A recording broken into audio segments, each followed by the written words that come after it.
12월 10일 목요일 말씀으로 여는 행복한 하루.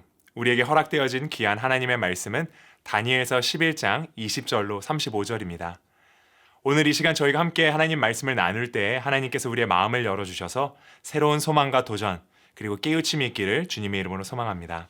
먼저 20절로 27절의 말씀을 읽겠습니다. 그 왕위를 이을 자가 압제자를 그 나라의 아름다운 곳으로 두루 다니게 할 것이나 그는 분노함이나 싸움 없이 몇 날이 못되어 망할 것이요 또 그의 왕위를 이을 자는 한 비천한 사람이라 나라의 영광을 그에게 주지 아니할 것이나 그가 평안한 때를 타서 속임수로 그 나라를 얻을 것이며 넘치는 물 같은 군대가 그에게 넘침으로 말미암아 패할 것이요 동맹왕 왕도 그렇게 될 것이며 그와 약조한 후에 그는 거짓을 행하여 올라올 것이요 소수의 백성을 가지고 세력을 얻을 것이며 그가 평안한 때에 그 지방의 가장 기름진 곳에 들어와 그의 조상들과 조상들의 조상이 행하지 못하던 것을 행할 것이요 그는 노력하고 탈취한 재물을 무리에게 흩어주며 계략을 세워 얼마 동안 산성들을 칠 것인데 때가 이르기까지 그리하리라. 그가 그의 힘을 떨치며 용기를 다하여 큰 군대를 거느리고 남방왕을 칠 것이요 남방왕도 심히 크고 강한 군대를 거느리고 맞아 싸울 것이나 능히 당하지 못하리니 이는 그들이 계략을 세워 그를 침이니라. 그의 음식을 먹는 자들이 그를 멸하리니 그의 군대가 흩어질 것이요 많은 사람이 엎드러져 죽으리라. 이 두 왕이 마음에 서로 해하고자 하여 한 밥상에 앉았을 때 거짓말을 할 것이라.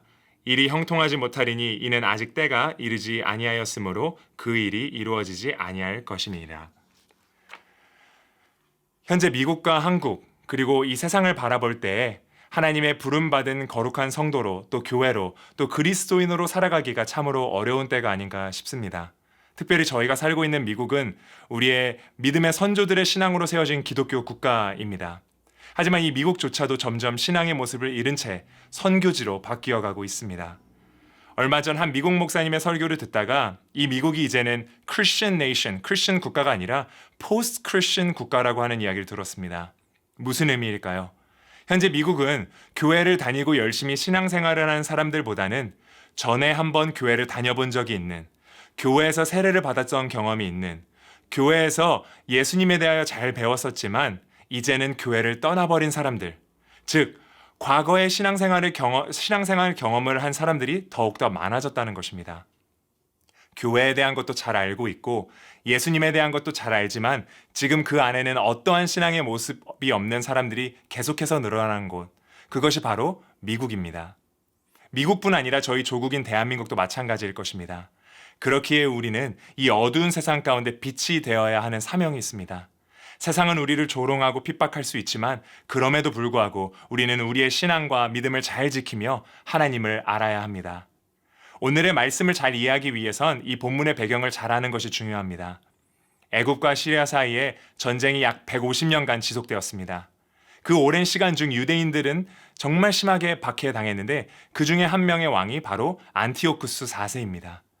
벌써 이름만으로도 이 왕이 누구를 나타내는지 느낌이 오시지 않습니까? 안티오쿠스는 북방 시리아에서 8번째로 왕위에 오른 사람입니다만 사실 그는 왕위에 오를 수 없는 사람이었습니다. 원래 셀류쿠스 4세가 왕위에 올랐지만 부하들에게 살해가 된 후 안티오쿠스는 속임수로 왕위를 빼앗은 자였습니다. 21절에서 말씀하는 이 비천한 사람이 바로 안티오쿠스입니다. 이 비천하다에 쓰인 이 히브리어 니브제는 경멸한 또는 비열한이라는 강한 의미가 내포되어 있습니다. 즉 안티오쿠스는 왕이 될 만한 자격을 하나도 갖추지 못한 비열하고 경멸의 대상이었다는 것이죠. 하지만 우리가 이런 배경이 없이 세상적으로 볼 때는 어쩌면 안티오쿠스는 성공한 사람처럼 보일 수 있습니다.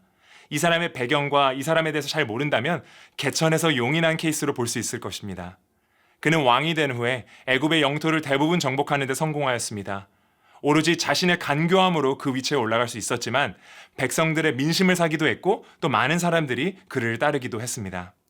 하지만 역사적으로 이 안티오쿠스에 대하여 공부하게 되면 시간이 지나면서 그의 본 모습이 드러나기 시작했다는 것을 또 알 수 있습니다. 예루살렘 성전에 자신의 우상을 세워 유대인에게 섬길 것을 요구하였습니다.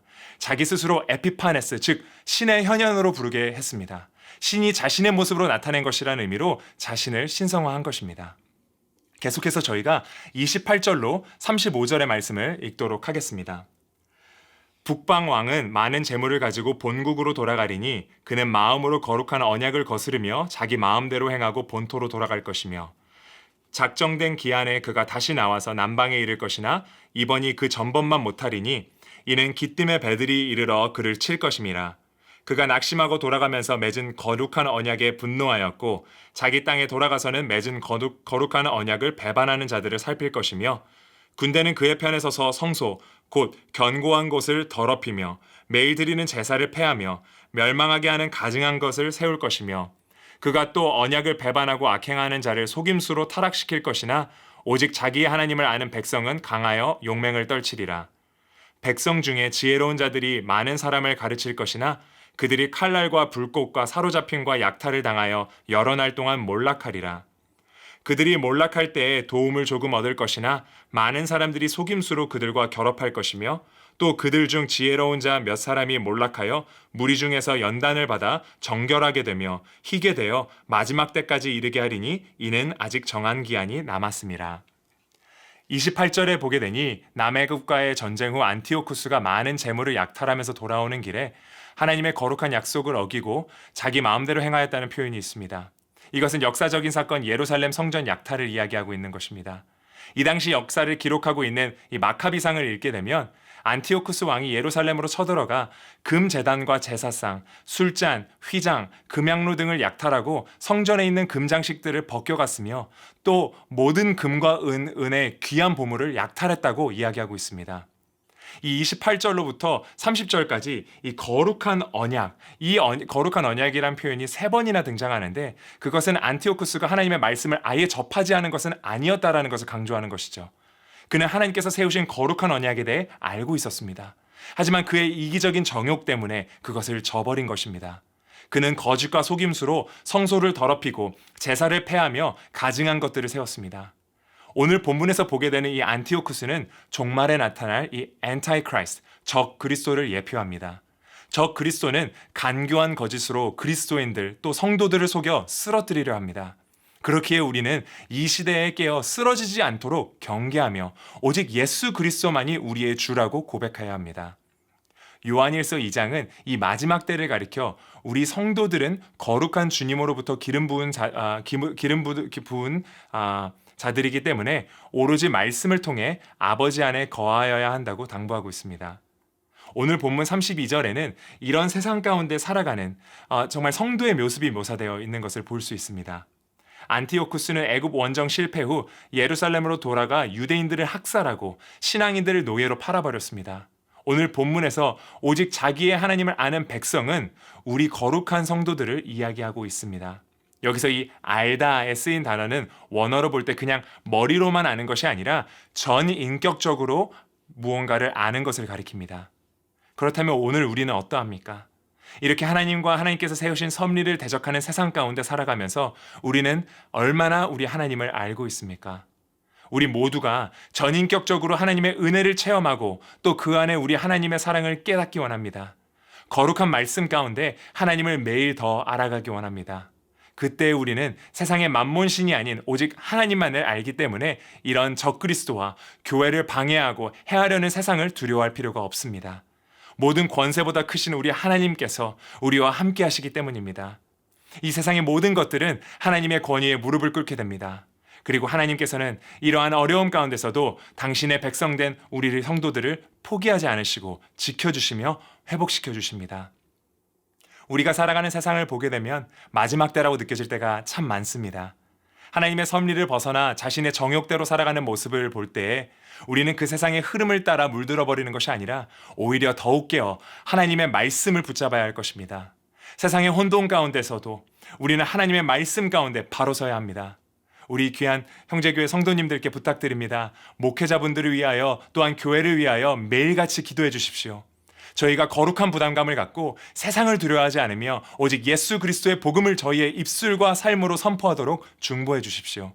또한 교회로 부름받은 우리 한 사람 한 사람이 이 세상의 시련 가운데, 이 세상의 어려움 가운데 하나님을 아는 지식을 넘어 어떠한 풍랑과 시련 가운데서도 오직 하나님만을 의지하는 이 믿음으로 연단되어 이 세상 가운데 승리하기를 소망합니다.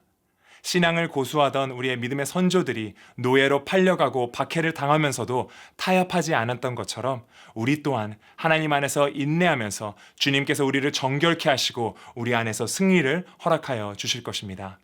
그런 주님을 믿는 오늘 하루가 되길 주님의 이름으로 축복합니다. 함께 기도하시겠습니다. 사랑해 주님 감사합니다. 죄인 되고 부족한 우리를 위하여 예수 그리스도를 보내시고 또 은혜를 주시니 얼마나 감사한지 모르겠습니다. 주님, 지금 참으로 어렵고 정말 마음 아픈 일들이 우리 주변에 많이 있습니다. 우리의 삶 가운데 있습니다. 주님, 저희를 불쌍히 여기시고 우리가 이 시간 동안 주님만을 알고 주님을 닮아가려 애쓰는 저희 형제교회가 되도록 주님 함께하여 주시옵소서. 전 인격적으로 주님을 정말 경험하고 만나는 시간 되도록 주님 저희와 함께하여 주시옵소서. 아버지, 저희가 인내하기 원합니다. 인내하여 정말 승리하기 원합니다. 주님, 저에게 힘을 주시고 분별력과 지혜를 허락하여 주셔서 이 시간 가운데 저희가 모두 이 형제교회에서 귀한 성도님들 승리하는 삶 살 수 있도록 경험할 수 있도록 주님 인도하여 주시옵소서. 감사드리며 예수 그리스도의 이름으로 기도했습니다. 아멘.